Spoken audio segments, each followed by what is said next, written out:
My parents, the emotional vampires that they are, gave my 8-year-old Lily a broken plastic horse for New Year's, from a bargain bin with one leg snapped off.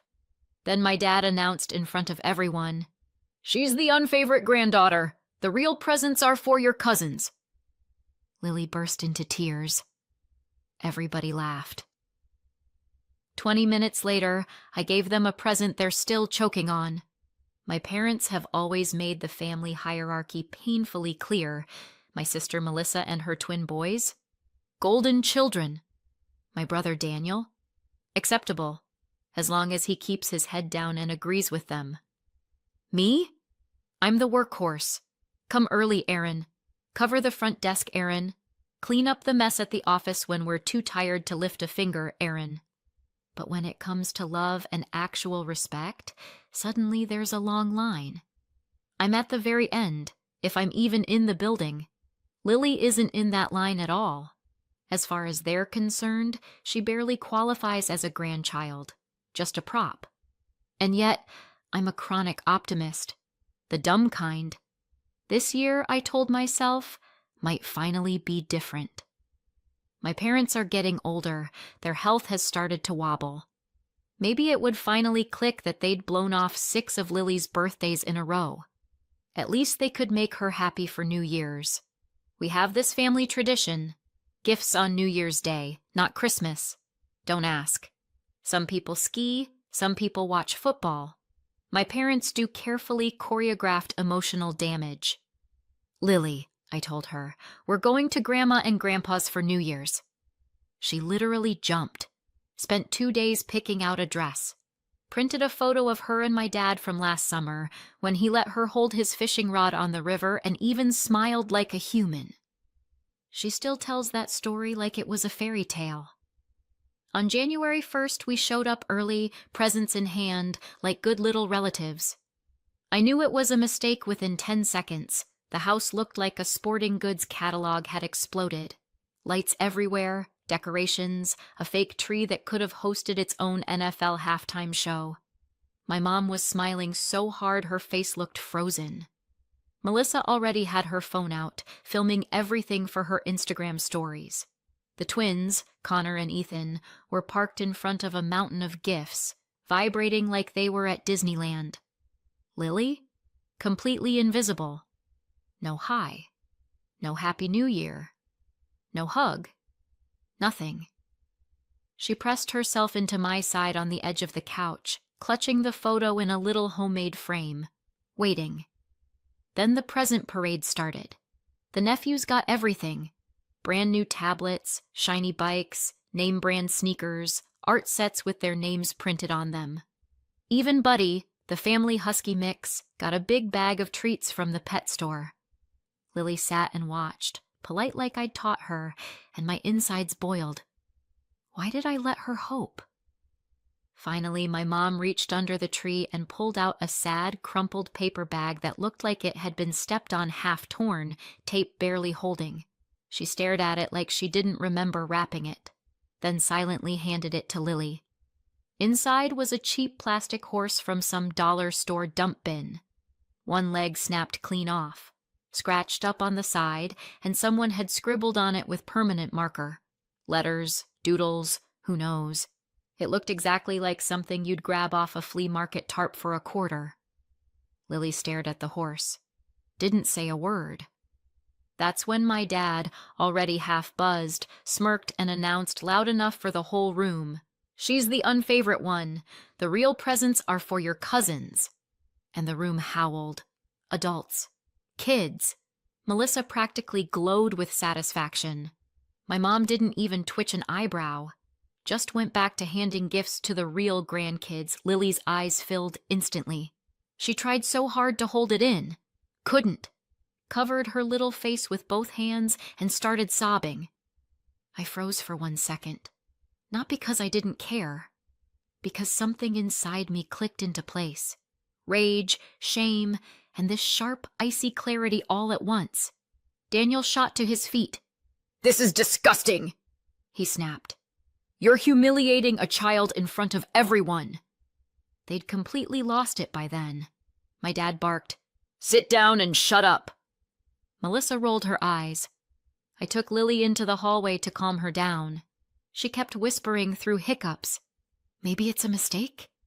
Maybe my real present is in another room? No, sweetheart, I said quietly. That's it. She cried harder. That was it for me too. No more pretending this was just how family is. No more, they're old school, they don't mean it. Enough. About 20 minutes later, the laughter in the living room had faded to lazy small talk. Melissa was glued to her phone, posting proof of the perfect family holiday. My mom was cutting cake. Everyone was comfortable again. I walked back in, calm, went straight to the tree, carefully picked up the 2 expensive gifts I'd brought for my parents. The kind of thoughtful presents adult kids buy when they're still hoping to earn a little affection, and put them back into their bags my dad noticed first. "What are you doing?" he asked. I looked at all of them, even the kids, who were staring now, sensing a storm. "I hope you enjoyed your little show," I said, "because I've got a New Year's gift for you too." You could have heard a pin drop. "I'm done working for you." At first they honestly thought I was joking. My dad gave a nervous laugh. My mom watched me like some seasoned community psychologist, confident I'd calm down in a minute. Melissa rolled her eyes, leaned over to whisper something to her husband Eric, and reached for a second slice of cake. So I laid it out. "I've been preparing all year," I told them, "taking classes, building contacts. Last week, my investor, Natalie Graham from Chicago, signed the term sheet. I'm launching my own company, not in some far-off niche, right in yours 2 blocks from your office. Direct competition. And we're doing everything by the book. Transparent structure, white paper payroll, no shady schemes, no nepotism, and definitely no humiliation as parenting." All these years, I'd been watching, learning. They thought I was just their overworked insurance mule, their free safety net. My dad stopped smiling. He pushed back from the table and stood. "Do you have any idea what you're getting into?" he asked. "You don't have the guts for this." My mom went pale. "Why would you do this to us?" she whispered. "What kind of daughter betrays her own family?" "It's pretty simple," I said. "You don't treat me like a daughter, and you sure don't treat Lily like a granddaughter. I'm not betraying a family. I'm getting away from a fire you've been feeding for years." Melissa exploded. "You've always been jealous," she hissed. "You hate that my boys are more successful than your kid." "Successful?" I repeated. "They're 8. They get tablets just for existing. Lily made you a picture frame with her own hands. And what did you do? You used it as a backdrop while you humiliated her in front of everyone, and I'm supposed to be jealous of that?" Daniel had heard enough. He came over, picked Lily up from where she was standing in the hallway clutching that broken horse, trying not to cry. "Come on, kiddo," he told her. "Let's go upstairs, make hot chocolate, and play Monopoly. We'll have a real holiday up there." Before he went, he met my eyes. "You're doing the right thing," he said quietly. "Should have happened a long time ago." Downstairs, my parents completely lost it. My dad yelled that I was ungrateful, that I was walking away from everything they'd built for me. "I built it," I reminded him. "Every overtime, every late-night call, every mess you dumped on me because you couldn't be bothered. You only ever liked me when I shut up and worked myself sick." I grabbed Lily's coat, tucked the broken horse into her bag, and left. No dramatic door slam, no "you'll regret this" speech. Just freedom. Lily fell asleep in the car before we even hit downtown. Pressed against the window, clutching the stuffed bunny Daniel had slipped into her arms upstairs. She wasn't crying anymore. Her face showed something worse. That stunned, hollow quiet when something important inside a kid gets broken and they don't know how to put it back. I hated them for doing that to her. At home, I carried her straight to bed, shoes and all. She didn't wake up. I sat on the edge of her mattress and thought about how long I'd let this go on. I could have left years ago. Should have. But family kept me hooked, as if that word alone meant anything. It doesn't.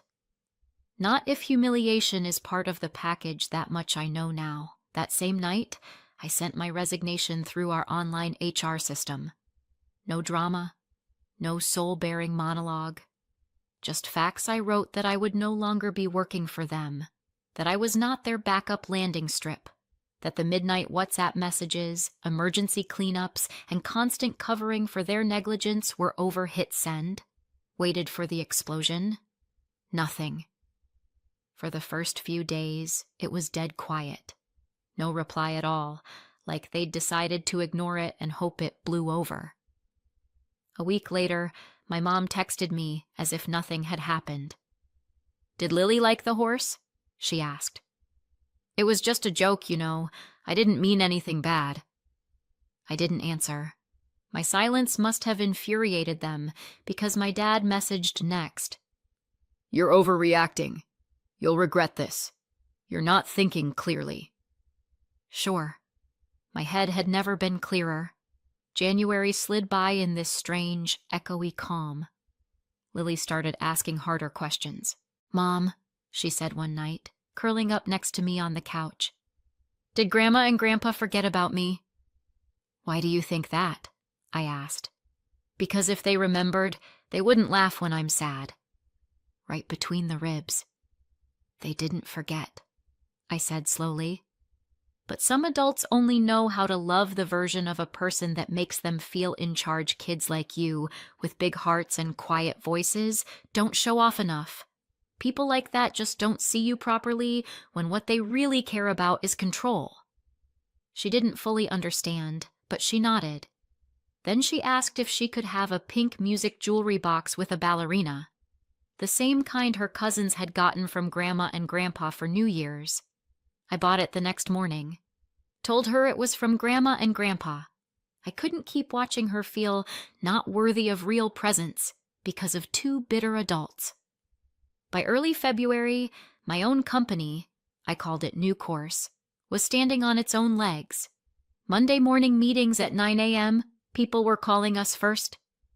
Even a few last names I recognized from my parents' circles started reaching out. Our investor, Natalie, turned out to be more than a wallet. She actually believed in the idea of building something honest and sustainable. Introduced me to two former execs who wanted to collaborate, warned me to double-check their contracts for non-compete clauses. Within 3 weeks, we had a small office in a downtown business center, a name and logo from a local designer, and 3 people on the team, all folks who'd left my parents' company, Vector, over the years because they were sick of the toxicity. By mid-January, the first 5 clients had signed contracts. By early February, we were up to 10. 2 of them were long-term clients of my parents. I hadn't poached anyone. I didn't call, didn't whisper. They came themselves, signed letters of intent. One of them told me, "I always figured you were the one holding that place together, and the bookkeeping over there was a mess unless you stepped in." Around that time, my phone went oddly silent in one specific direction. No messages from Melissa. No guilt essays from my mom. No snide comments from my dad. But I did notice something else. Melissa's Instagram started to shift. At first, it was the usual breakfast shots, my perfect boys, cute filters. Then came the dramatic quotes about betrayal, family loyalty, snakes disguised as relatives. Subtlety has never been her gift. Russian, auto-generated. Rodi. Then, on a Tuesday, a white envelope showed up in my mailbox, thick, with a gold border. No return address, but I recognized the handwriting immediately. Inside, an invitation to a family dinner at my parents' house, only the closest. February 10th. Nothing formal, just sit and talk. No apology, no mention of New Year's, just warm, fake language about family and coming back together. I stared at it for a long time, not because I was tempted, Because I finally understood. They didn't miss me. They needed me. The envelope sat on the kitchen table for days near Lily's crayons, and a half-eaten apple I walked past it, pretending not to care. I did care, but not about them changing. I knew they wouldn't. I was curious about their next move, Daniel called. He got the same invite. Said he wasn't planning to go, but then something strange happened. Someone from my parents' office let it slip that their oldest, most reliable client had quietly canceled a contract 2 weeks ago. No drama, no announcement, just gone. Funny thing, Daniel added. That same client called you last Friday, didn't he? He had. I'll think about it, I told my brother. Then, without telling anyone, I went. February 10th. Half an hour crawling through traffic to their side of town. The street outside their house was cold, windy, and quieter than I remembered. I walked in through the front door, the way I used to, back when I still played their game. My mom's face was a mix of surprise and calculation, dressed like she was expecting investors, not her daughter.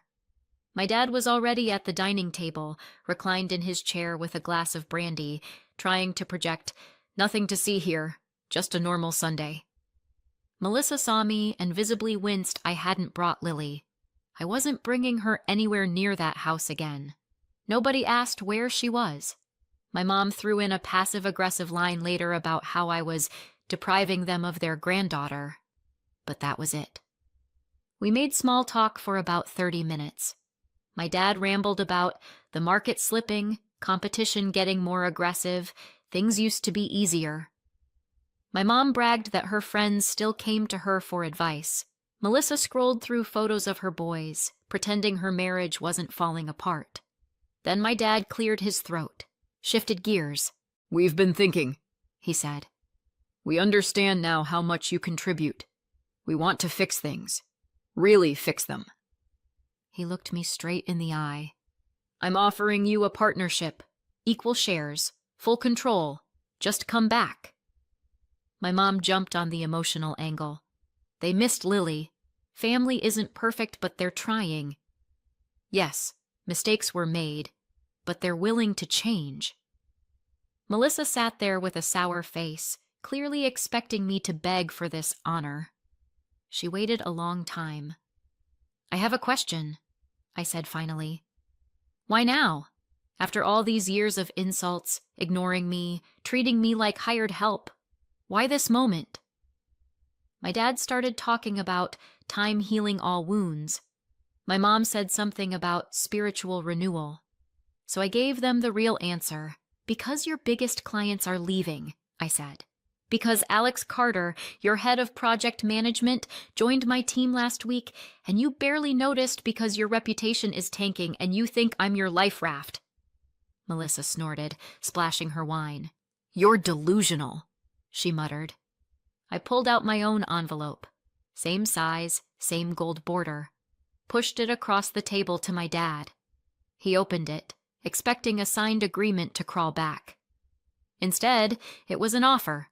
A buyout of their shares in Vector, based on an independent valuation. No tricks, just a clean exit.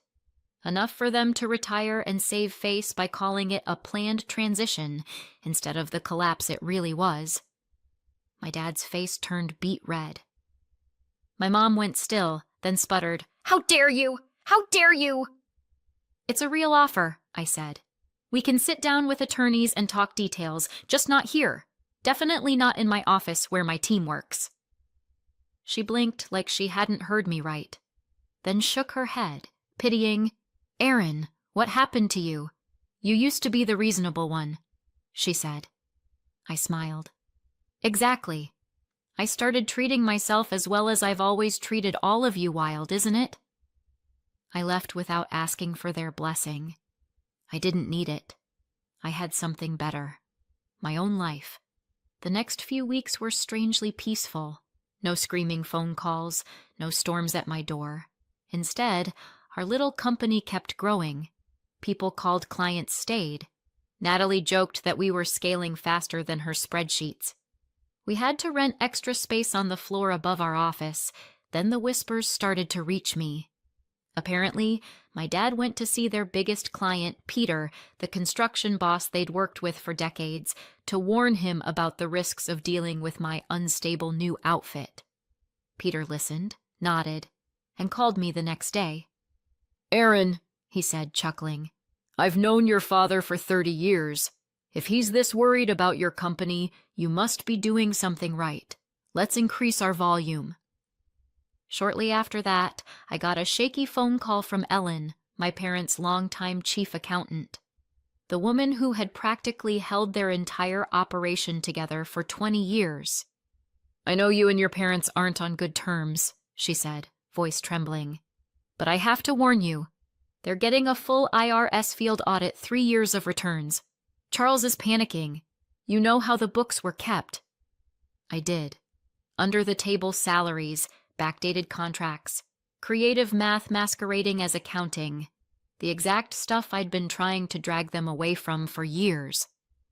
"Thanks for telling me, Ellen," I said, "but I don't work for them anymore." "I know," she sighed. "It's just a lot of years. Feels strange to watch it all fall apart like this." Saturday brought worse news. Melissa had apparently decided to go through Lily. Her homeroom teacher called me that morning. "Aaron, we had a situation yesterday," she said carefully. "Your sister showed up after school, said you'd asked her to pick Lily up. But we can't release a child without written permission. She pushed pretty hard. We had to get security involved." My blood ran cold. Adult drama is one thing. Using my kid as a pawn? No. I called my lawyer. We sent formal instructions to the school. Only I and Daniel are allowed to pick Lily up, nobody else. No exceptions. Sunday morning, Daniel came over earlier than usual, sat at my kitchen table for a long time, nursing his coffee in silence. "They had an emergency family meeting yesterday," he finally said. "Without me, obviously. I overheard." "Let me guess," I said. "Strategizing about how to put me in my place?" He snorted. "Pretty much. Dad wants to bring in some hotshot corporate attorney from New York, specialist in business wars." "And what did they decide?" I asked. "Nothing," he said. "Because while they were arguing, the IRS notice arrived. Field audit starts Monday." We looked at each other, and Daniel just started laughing. "You know that old saying about deck chairs on the Titanic?" he said. "That's them." March came without major explosions, but with lots of small revelations. Not only clients, but employees from Vector started drifting our way. Chloe from sales was first. "Your parents treat people like disposable parts," she said. "You don't. I'd rather work where I'm not afraid to breathe." Then Mike, their old-school logistics guy. "I'm not a kid anymore," he muttered. "But I'm done working in chaos, and Charles has turned that office into a circus." By the end of March, our staff had grown to 15. We rented another office upstairs. The most unexpected phone call came that last week of March. It was Eric, Melissa's husband. "Sorry to bother you," he said, sounding exhausted. "Can we talk? Without Melissa. Off the record." We met at a coffee shop downtown. He looked like he hadn't slept in a month. Stirred his coffee so long the spoon must have memorized the mug. "We're getting divorced," he said finally. "I can't do it anymore. New Year's was the last straw."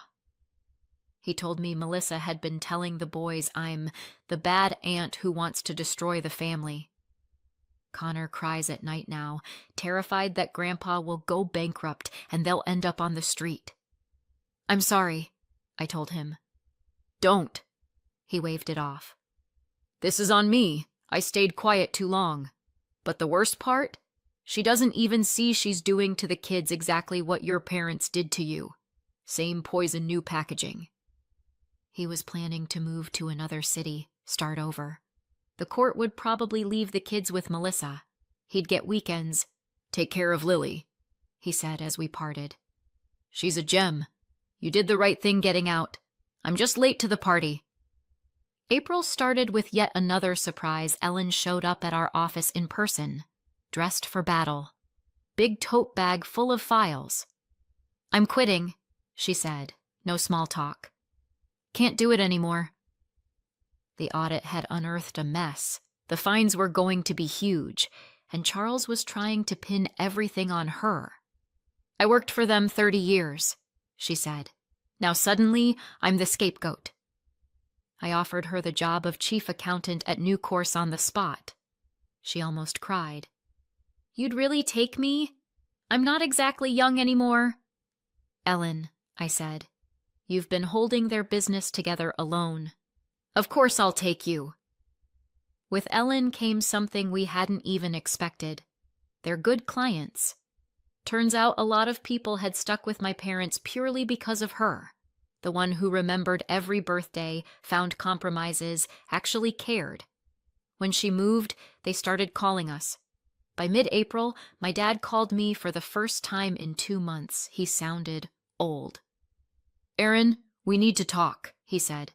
"Seriously, no emotions, just business." "Okay," I said. "Come by with Mom tomorrow at 3. I'll have a conference room booked."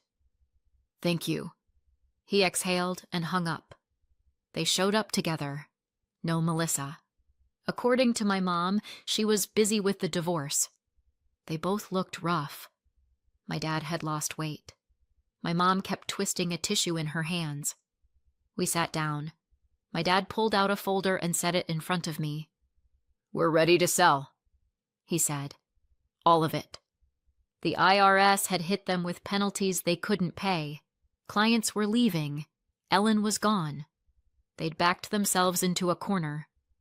My mom stared out the window for a while, then said quietly, "We thought we were building an empire.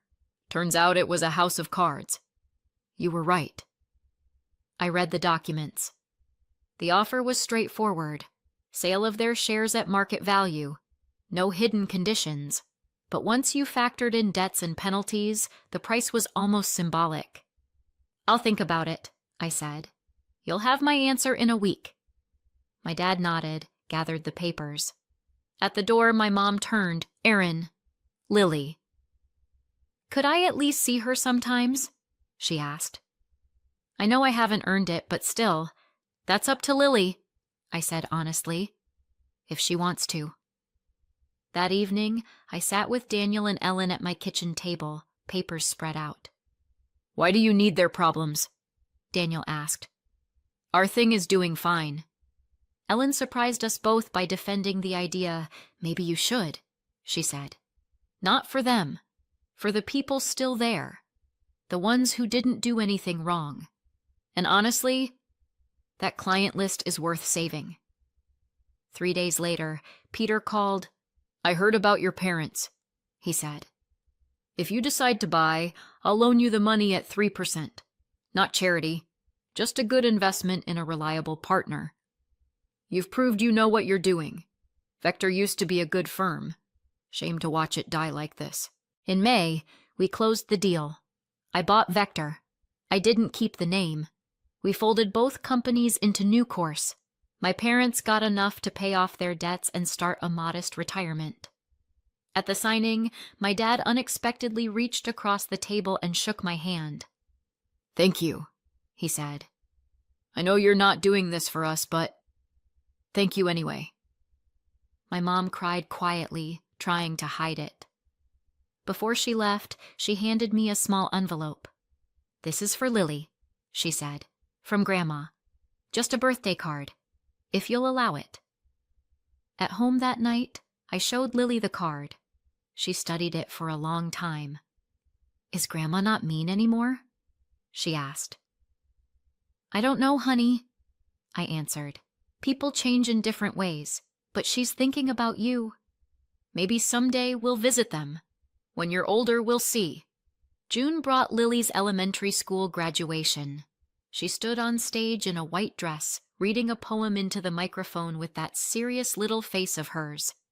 In the audience, me, Daniel, Megan from our office, and Ellen, who'd basically become a bonus grandma to Lily. And at the very back, by the exit, stood two older people my mom had her phone out filming. My dad just watched. They didn't come over, didn't make a scene, just stood, watched their granddaughter, and slipped away quietly, Lily noticed. "Mom," she whispered later, tugging my sleeve. "That was Grandma and Grandpa, right?" "Yeah, sweetheart." "Why didn't they come say hi?" "Maybe they didn't want to distract from your day," I said. She thought about that, then waved vaguely in the direction of the door. But they were already gone. That night, when I was tucking her in, she said, "Mom, you know what? Our family is small, but it's real. That's better than a big one where everybody's pretending." I kissed the top of her head. "Who taught you to be so wise?" I asked. "Uncle Daniel," she said. "He told me you don't need $100 if you've got a bunch of good friends. We don't have 100, but the ones we do have are awesome." She wasn't wrong. We didn't have 100 friends, but the ones we had were real, and our family, small as it was ours. There was a note from Daniel waiting on the kitchen table when I came out. "Remember how we used to dream about our own company when we were kids?" he'd written. "Where everything's fair and people are treated right? Look around."